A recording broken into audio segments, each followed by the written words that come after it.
Shalom, bien-aimés dans le Seigneur, grande est notre joie de nous retrouver au pied du grand roi pour notre méditation quotidienne. Nous sommes le jeudi 21 août 2025 et nous vous saluons au nom de notre Seigneur et Sauveur Jésus-Christ. Pour notre méditation de ce jour, nous allons lire un texte dans le livre du prophète Joël. Joël, chapitre 2, verset 25, dans deux versions. Bible du Semeur nous dit: oui, je vous dédommage pour les années qu'ont dévoré les sauterelles, criquets, grillons et vols de sauterelles, ma grande armée que j'ai envoyée contre vous. Lui second nous dit: je vous remplacerai les années qu'ont dévoré la sauterelle, le gélec, le asile et le gazam, ma grande armée que j'ai envoyée contre vous. Dédommagement divin. Dédommagement divin, tel est le thème de notre méditation de ce jeudi 21 août 2025. Bien-aimés dans le Seigneur. Parfois la vie nous arrache diverses choses précieuses et nous laisse démunis. L'argent, l'honneur, le mariage, les enfants, plusieurs choses. Nous traversons parfois des périodes difficiles où nous perdons beaucoup de choses. Ces pertes ne sont pas hasardeuses en fait. Ce n'est pas par hasard que ces choses arrivent. Soit c'est dû à la méchanceté de l'homme, du humain, de la société humaine, soit aux attaques de l'adversaire, le diable, soit à nos erreurs et fautes, mais aussi parfois ce sont des épreuves ou des châtiments que Dieu nous inflige pour nous corriger et pour nous former. Alors, le texte de ce jour nous rassure. Quant à la suite des temps difficiles, tout ne s'arrête pas dans les temps difficiles. Tout comme la plus longue nuit finit par faire place au jour, nos temps de détresse ont tous une fin. Et quelle que soit l'origine de notre misère, de nos douleurs, de nos souffrances, Dieu finit par nous dédommager ou nous rendre ce que nous avons perdu, et même il nous donne plus. Voici ce que le texte du jour nous enseigne. Premier point, tout est sous contrôle. Bien-aimés, tout est sous contrôle. Lamentation chapitre 3 verset 38 dit: n'est-ce pas de la volonté du Très-Haut que viennent les maux et les biens? Ceci est parfois difficile à comprendre ou à croire, mais tout ce qui nous arrive, bien-aimés, Dieu l'ordonne ou Dieu le permet.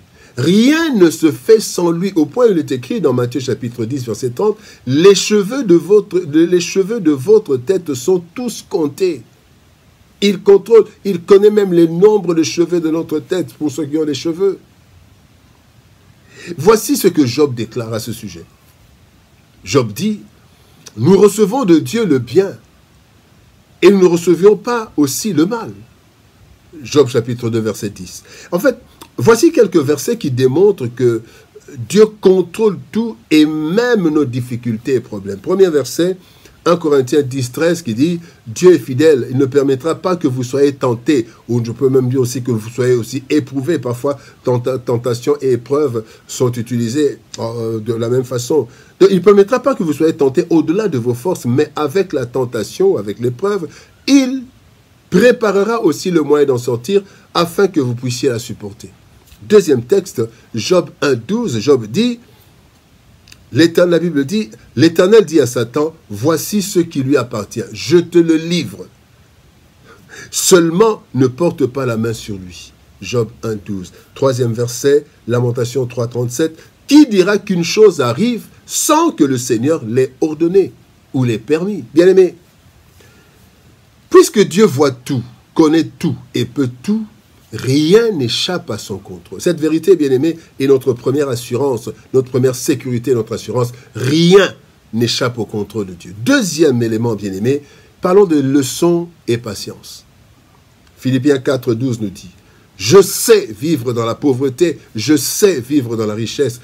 Toujours et partout, j'ai appris à être rassuré, à être rassasié et à avoir faim, à vivre avec beaucoup et avec peu. Bien-aimés, lorsque nous traversons des temps difficiles, même dans la détresse, nous ne devons jamais paniquer ou abandonner.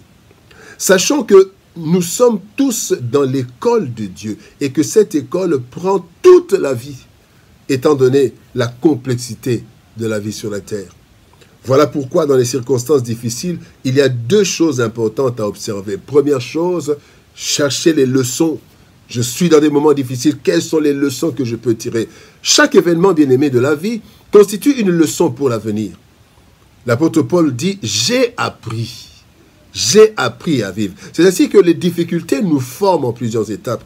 Quand vous lisez Romains chapitre 5, verset 3 à 4, il est dit « Sachant que l'affliction produit la persévérance. La persévérance produit la victoire dans l'épreuve. Et la victoire dans l'épreuve produit l'espérance. » Voilà une école, l'école de Dieu. Bien-aimés, nous devons donc apprendre de toutes nos difficultés. Qu'est-ce que Dieu veut me dire? Qu'est-ce que je peux tirer comme leçon? Deuxième élément, bien-aimé, c'est la patience. Bien-aimé dans le Seigneur, dans les difficultés, la patience est vraiment capitale, car le temps de Dieu est toujours le meilleur. Job l'a compris en déclarant « Mais je sais que mon Rédempteur est vivant et qui se lèvera le dernier sur la terre. » Bien-aimé, troisième point, en son temps. Dans Marc chapitre 10, verset 30, la Bible dit « Cette personne recevra 100 fois plus dès maintenant dans ce monde. Elle recevra des maisons, des frères, des sœurs, des mères, des enfants et des champs. En même temps, elle souffrira à cause de moi et dans le monde qui vient, elle recevra la vie avec Dieu pour toujours. » Bien-aimé dans le Seigneur, en son temps. Parfois, il est difficile d'imaginer le temps de la fin du temps, des temps difficiles. Nous n'avons aucune idée. Imaginez, vous êtes très malade, alité, vous n'imaginez même pas la fin. Cependant, la Bible déclare dans Ésaïe chapitre 8, verset 23, « Les ténèbres ne régneront pas toujours. » Bien aimé, lorsque nous tirons les leçons de nos difficultés et que nous gardons patience, le Seigneur agit en son temps, en notre faveur. 1. Il met fin à la souffrance, Ésaïe 8, 23, mais les ténèbres ne régneront pas toujours. 2. Le Seigneur peut nous restaurer, Psaume 23, verset 3, il restaure mon âme, mais aussi le Seigneur remplace ce que nous avons perdu, et il donne même plus. C'est le cas de Job, dans Job chapitre 42, verset 12. Pendant ces dernières années, Job reçut de l'Éternel plus de bénédictions qu'il n'en avait reçu dans les premières. Bien-aimé dans le Seigneur. Et nous voyons que réellement, en son temps, Dieu agit. Et il dédommage même. Nous voyons avec Job, il a dédommagé. Donc il a donné ce qu'il avait, mais il a ajouté un dédommagement à cause de tous les déboires, à cause de la honte, à cause de tout ce que nous avons subi. Dieu nous dédommage. Bien-aimé dans le Seigneur. Plusieurs succombent pendant les moments difficiles. Pourtant, ce sont des périodes de souffrance, certes, mais des périodes que Dieu utilise pour notre édification. Quelle que soit l'origine de ces souffrances, car Dieu contrôle tout. Nous apprenons, bien-aimés, de toutes les difficultés. Et lorsque nous attendons patiemment et que Dieu met fin à ces souffrances en son temps, bien-aimés, Dieu nous dédommage. Il nous remplace ce que l'ennemi avait volé. Il nous remplace ce qu'il avait pris dans les temps de châtiment, en nous donnant plus que ce que nous avons perdu. Bien-aimés, le dédommagement divin est pour nous une assurance qui doit nous donner assez de force dans toutes les circonstances difficiles de la vie. Oui, le dédommagement divin. Prions. Père de gloire, Dieu Tout-Puissant, merci. Merci parce que, Seigneur Dieu de gloire, tu promets de nous dédommager. Dans ce monde éternel, ô Dieu de gloire, dans la société dans laquelle nous vivons, Seigneur, ô Dieu de gloire, même la justice parfois n'arrive pas à dédommager. Mais toi, tu le dis, et tu veilles sur ta parole afin de l'accomplir fidèlement.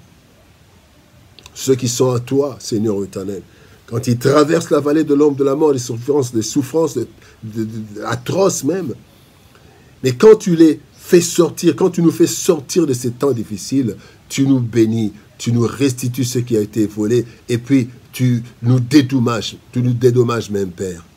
Merci, Seigneur de gloire, pour cet amour immense. Bénis ta parole, bénis ton peuple, au nom de Jésus-Christ, nous avons ainsi prié, Père. Amen. Bien-aimés dans le Seigneur, que Dieu nous bénisse.